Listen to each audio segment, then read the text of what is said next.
Well, we are here at Mount Gambier on what's been a very, very special night for one young lady. Jackie Barker, firstly, congratulations. Thank you. Nice rule. Yeah, definitely. Yourself and Bec East combined to win the 2025 Mount Gambier Gold Cup. It gets a little bit confusing because there's been, well, counting the pony trots, there's been about 6 cups ready to run the 9, so there's cups everywhere. But it is the main Mount Gambier Cup. Must have been a huge thrill for you. Yeah, absolutely. I have been trying to win this one since I started driving, really. As a little girl growing up, it's been the penultimate sort of race here, and my family's had so much success with Dad and Pop winning it numerous times, and I've just wanted to get my name on that honour roll so badly. So, the last couple of years I've come close, and it's been so disappointing. And this year we were finally able to get the job done.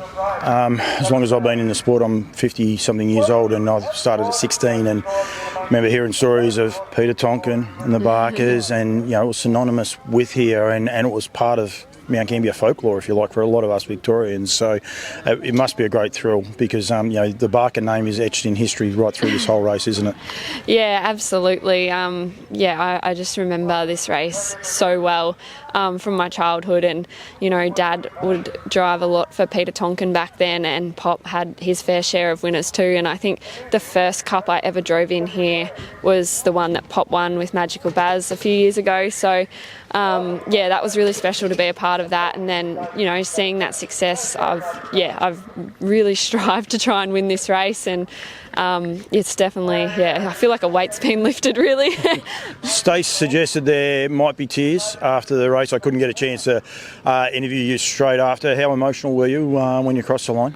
Well, I was like, God, I hope I won that, because the last few times I've been in it, they've been real close finishes and it's gone the other way. And I did think, I've won it, but I'm like, don't be too confident. Well, it's funny because Stace was standing side by side watching it, but Maddie Craven came through and cheering, and rightfully so, because also. And I said to Stace, I said, she's won, and I was only going off Maddie, like knowing that corner, but Stace wasn't brave enough. She said, I'm not saying nothing. You could sort of tell in Maddie's voice that he was like, I reckon we just got beat. But it's just, it was so close. And even Stace didn't want to moz you even after the race. She's superstitious like that. Yeah, no, we definitely, we're not really superstitious, but things like that, we're like, don't be too cocky.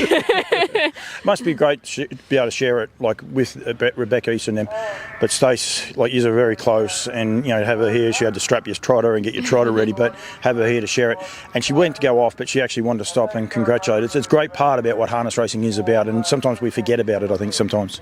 Yeah, absolutely. It's such a family sport, and especially over here, like, everyone's been coming here to every meeting for as long as I can remember, and it's the same people every week, and that's what makes it special over here, because it is like a family, and regardless of who wins, you're happy for each other.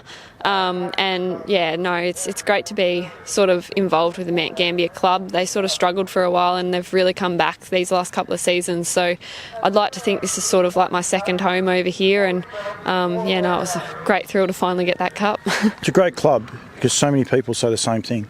All these people, even Hannah Lewis.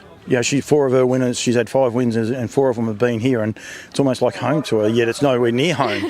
Yeah, no, it's a great welcoming place, and it's a good place to learn to drive. Small tracks, you've got to really use your head on these sorts of tracks and think about what you're doing rather than just, sitting and following along on those bigger tracks. So I've learned a lot racing here, and, grown up even watching the races here, and, a lot of my success I owe to Dad and Pop. They've sort of backed me the whole way and taught me pretty much everything. But it was really good to win for Bec, because she has supported me a lot over here as well. I was going to say that, and she was very emotional afterwards. I reckon I got one interview. I reckon I could have got another interview. She was up and about, which is great, which is what it's all about, and that's what it means. And I think a little bit of that is winning a cup, sharing it with you, like she knew it was your first, so share it, so there is so many pluses. It's just so cool. Yeah, no, it's as you said, like, it's special. It's special for a lot of reasons, and it means a lot to the people over here, and you've done well, and the owners of the horse, they were just absolutely wrapped, and that's what you like to see, and it makes you feel so good. You're a Team Teal ambassador. It must mean a bit to win a good race like that to sign off on. We're not sure if tonight's the last night or tomorrow, but it's very, very close to coming to an end. Must be a great thrill. You've had a great heap of winners. How many winners have you had for the 6 weeks? At it's actually been a bit quiet for me. I've had 6 or 7 over here in South Australia, but in Victoria I think I only got like 3 or 4, something like that.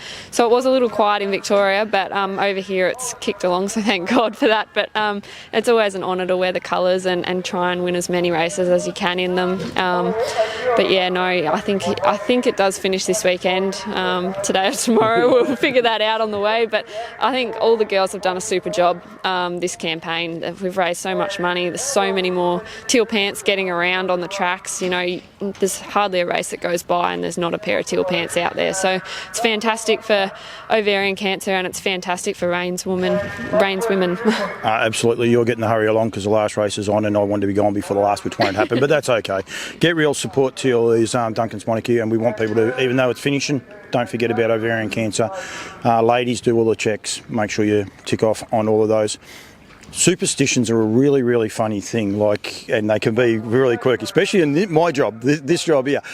I interviewed Rebecca East. She's had a treble tonight. Mick Bellman, Mick Bellman's got his 2000th winner. You guys have had the cup. You've had a double with Beck and all the rest. But I actually said to you before the cup, I said, I'll interview you after the cup when you've won it. We'll do the 2 for 1. So in future, this is what we're going to have to do, isn't it? We're going to have to wait it out. Yeah, definitely. I'm not really an overly superstitious person, but I do hate pre-race interviews because I feel like it does moz you. If you think you've got a chance and you tell people that, you get beat every time. If you come out and win the last, well, we can dispel that as well, so it doesn't matter. Jack, congratulations to you, your family. I know Mum's going to be home, pretty pumped about it. Dad's here, he's driving against you. I'm sure he'll be very, very happy about it as well. So great achievement. Well done to you. Well done to Rebecca. I'm not going to push me luck trying to get 2 interviews out of her in the one night, but well done to everyone involved. It's a great story, and well done to the Mount Gambier Harness Racing Club for putting on a great occasion. As everyone's circling us, I reckon I've got to let you go. Thank you, Dale. Thank you.